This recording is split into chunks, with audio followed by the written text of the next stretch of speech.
Today we are going to discuss about data independence. So now I want to define data dependent entity. Data dependent entity. So what is a data dependent entity? So one entity is depending on other entity in ER model we discussed. So that is called derived attribute. Example, we can determine the age of the student by using his or her date of birth. So this data dependent. So here also we want to discuss about data independence. That means data cannot depend on other entity or other level. If changes happens at one level, it will not affect on another level. Okay, so this is called data independence. So here I am defining data independence is the ability to modify schema definition in one level without affecting schema definition in the next higher level. So if you are performing changes at physical level, that will not affect changes at logical level and external level.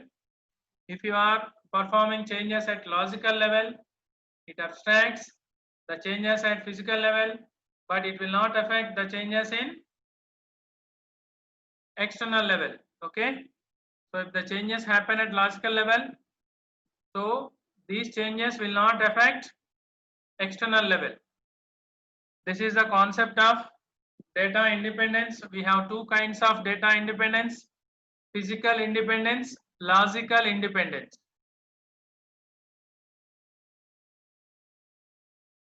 Physical data independence is defined ability to make changes in the structure of the lowest level of the database management system. So lowest level is the physical level, or we can call it as a internal level.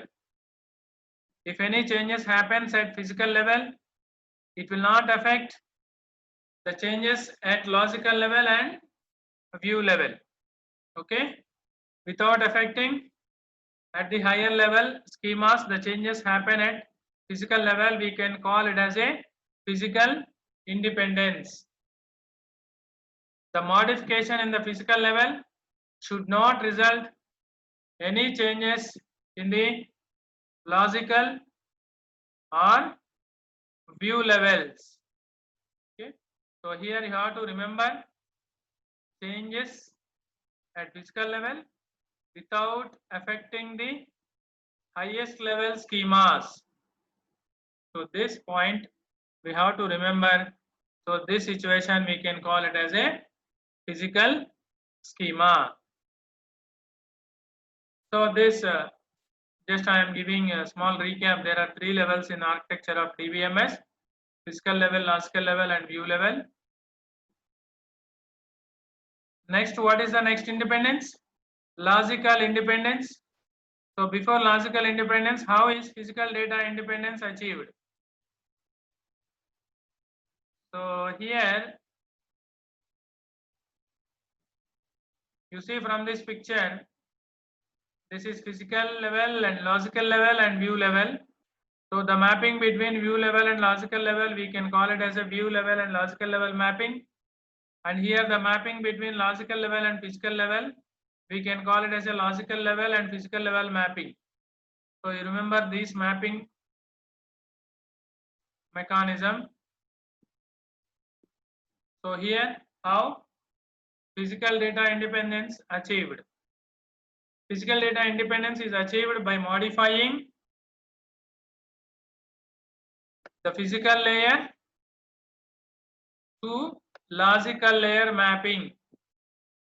This is called physical layer and logical layer mapping. So when this physical data independence is achieved, so while you are changing the changes at physical level, so this physical level always mapping to the logical level. Okay, so that's why we can say physical data independence is achieved by modifying the physical layer to logical layer mapping. So at this situation only the physical data independence achieved. So what happened when physical data independence achieved?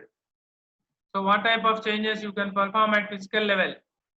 Creating a new file or creating a new entity, storing the new files in the database system, creating new index, or modification in the existing database at physical level.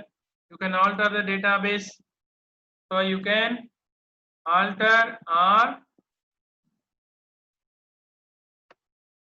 change the data at physical level. Okay. This is because we may want to add or remove files and indexes to enhance the performance of the database system and make it faster. So the physical data independence enable us to do performance tuning. This is called performance tuning. So what is performance tuning? We want to add or remove files and indexes to enhance the performance of database system at physical level. So what happened by adding all these things? The database system makes faster. Hence, the physical data independence enable us to do performance tuning. The next independence is logical independence. So now where is the logical level? Logical level above the physical level. Okay. So here mapping logical level and view level. So what is the higher level? View level. So how we are going to achieve this logical independence? Logical independence we are achieving from view level and logical level mapping. Okay.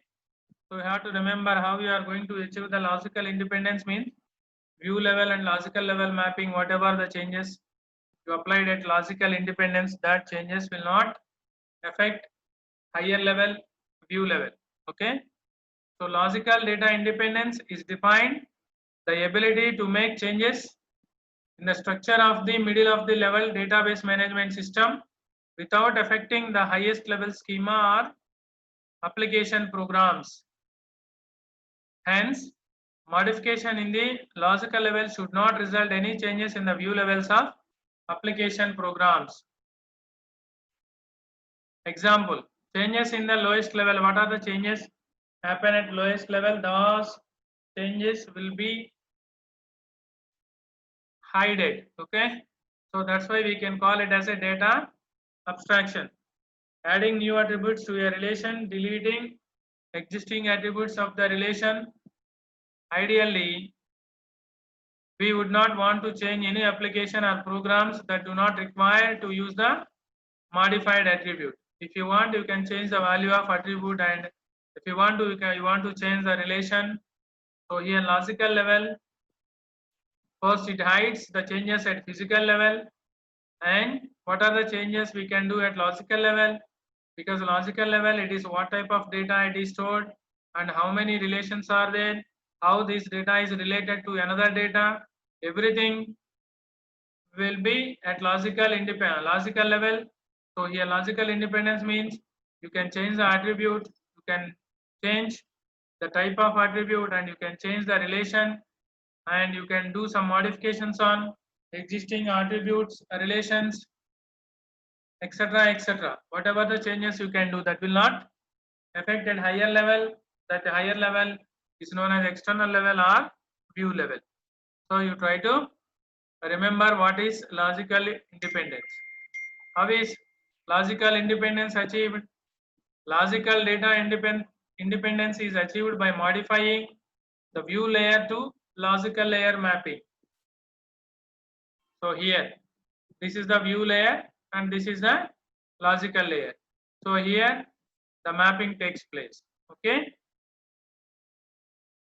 So you have a doubt, any changes happen to the database, but it will not affect logical level and external level. Suppose I am using student database with 3 attributes: student number, student name, and student address. Okay, initially user 1 access the data, he will get the student data. Now we modified this student table, adding the course attribute to student table. Okay, here student data is updated, but view 1 don't know the changes in student level. What happens whenever he want to access the again in some other time, then he will access the student data and he can find there is a change in student database. Okay, so that's why we can say the changes at physical level will not affect on logical level and it will not affect at external level. Okay, so whenever the user access the data same time or next time